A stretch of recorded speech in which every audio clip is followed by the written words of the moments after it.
ये पहला राजनीतिक दल है कि इतने दिनों पूर्व प्रत्याशी घोषित करना ये वही दल कर सकता है जिसका कॉन्फिडेंस है। भैया राम राम नमस्कार। हमें तो चिंता ही नाम है हमारा सचिन चौधरी।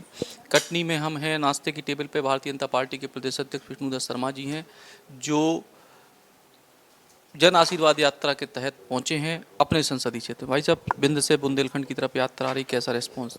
सचिन जी, ये यात्रा चित्रकूट से जब प्रारंभ हुई थी 3 तारीख को, माननीय राष्ट्रीय अध्यक्ष जेपी नड्डा जी ने शुरुआत की थी। जन आशीर्वाद यात्रा को व्यापक समर्थन और एक जनता का स्नेह और आशीर्वाद जो मिल रहा है, ये वास्तव में ही अनुकरणीय है कि भारतीय जनता पार्टी की सरकार ने माननीय प्रधानमंत्री मोदी जी के नेतृत्व में, हमारे मुख्यमंत्री शिवराज सिंह चौहान के नेतृत्व में जो विकास और गरीब कल्याण ये जो काम हुआ है, जिस बात के लिए हम आशीर्वाद मांगने के लिए निकले हैं, जनता इसको अपार जन समर्थन दे रही है। और भारतीय जनता पार्टी का कार्यकर्ता अपनी अथक मेहनत के साथ, आप कल्पना नहीं करेंगे, घनघोर बारिश हो रही है, लेकिन बारिश में भी जनता और कार्यकर्ताओं का जो जज्बा है ये वास्तव में ही देखने योग्य है। और आज भारतीय जनता पार्टी की इस यात्रा को एक व्यापक जन समर्थन मिल रहा है। बार बार ये बात कही जा रही थी शुरुआत में जब कर्नाटक चुनाव के परिणाम आए कि कांग्रेस की तरफ मोमेंटम है, कुछ सर्वे भी ऐसे दिखाए गए, तो अब आज की स्थिति में क्या देख? सचिन जी, सर्वे के मामले में तो जहाँ तक आपने देखा होगा कि दुर्भाग्य से अगर मैं कहूँ तो ये अच्छी बात नहीं है कि कांग्रेस केवल और केवल झूठ की राजनीति कर रही है। दिग्विजय सिंह जी कई प्रकार के ऐसे झूठ ट्वीट करते हैं जिससे समाज में सामाजिक विद्वेष कैसे फैले और तुरंत डिलीट कर लेते हैं। एक नहीं, 3 घटनाएं मध्य प्रदेश के पूर्व मुख्यमंत्री दिग्विजय सिंह ने सामाजिक विद्वेष फैलाने का प्रयास किया, जिसके कारण उनके खिलाफ एफआईआर भी हुई है।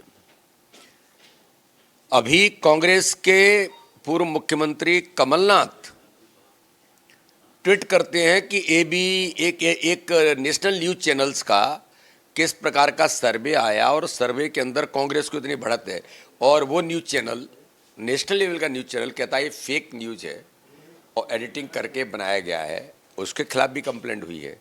तो कांग्रेस केवल झूठ के आधार पर मध्य प्रदेश के अंदर काम करना चाहती है, क्योंकि इनके पास न मुद्दे हैं, न नेता है, न नीति है।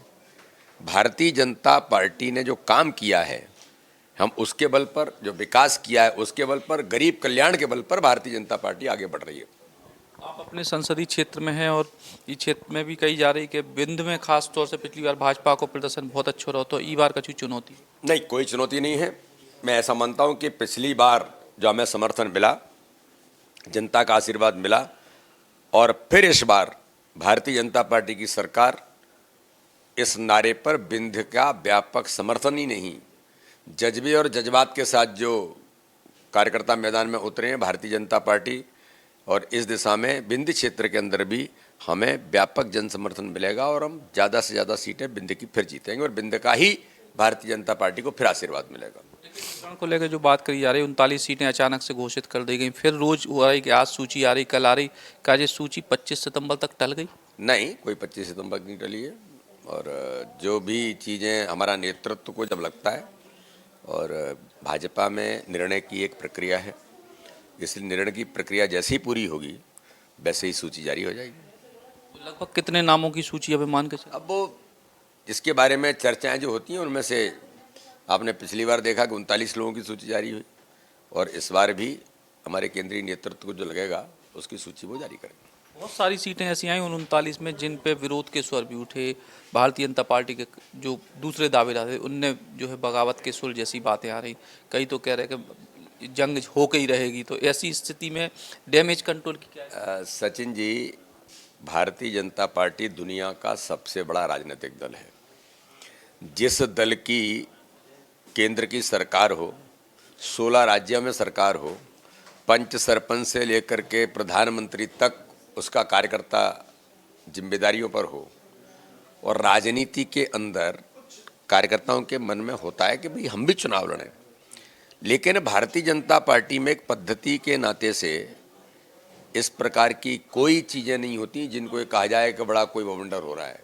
भारतीय जनता पार्टी में। ये सामान्य तो एक प्रक्रिया है, कार्यकर्ता को कहने का अधिकार है और एक स्थान है तो स्थान पर वो कहता है, तो इसको विरोध नहीं माना जा सकता। एक आध कोई स्थान अगर आप छोड़ देंगे, अदरवाइज ये पहला राजनीतिक दल है कि इतने दिनों पूर्व प्रत्याशी घोषित करना ये वही दल कर सकता है जिसका कॉन्फिडेंस है। हमारा कॉन्फिडेंस है, हमारे नेतृत्व का कॉन्फिडेंस है और हमारे कार्यकर्ताओं ने जो प्रत्याशी घोषित हुए हैं उनको ताकत के साथ वो मैदान में झंडा लेकर के निकले और प्रत्येक बूथ तक पहुंचने का उनका प्रयास है।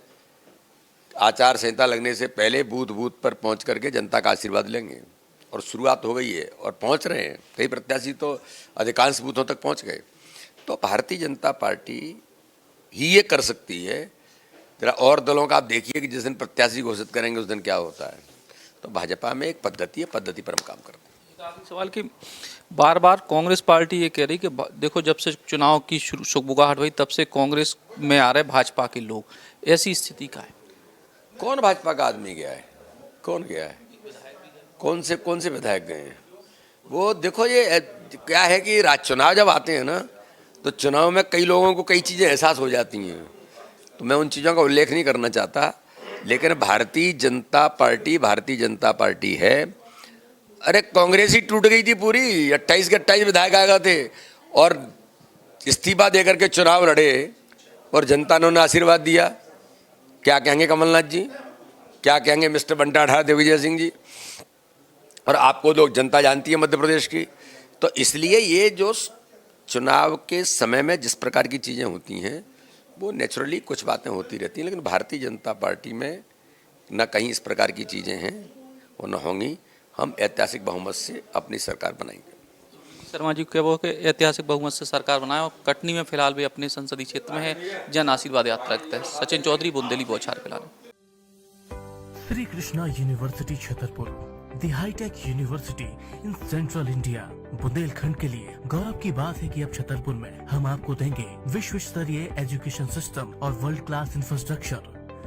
कोरोना जैसी महामारी के दौर में अब महानगरों की भीड़ भाड़, अत्यधिक खर्च से बचे तथा अपने घर एवं अपने शहर में रहकर ही विश्व स्तरीय रोजगार उन्मुखी शिक्षा को प्राप्त करें और महानगरों में होने वाली परेशानी से बचे, क्योंकि कोरोना ने हमें सिखा दिया है कि हम महानगरों में सुरक्षित हैं या अपने शहर और घर में। इसीलिए श्री कृष्णा विश्वविद्यालय आपको देगा राष्ट्रीय शिक्षा नीति 2020 के अनुसार तैयार पाठ्यक्रम और कोर्स में प्रवेश के अवसर।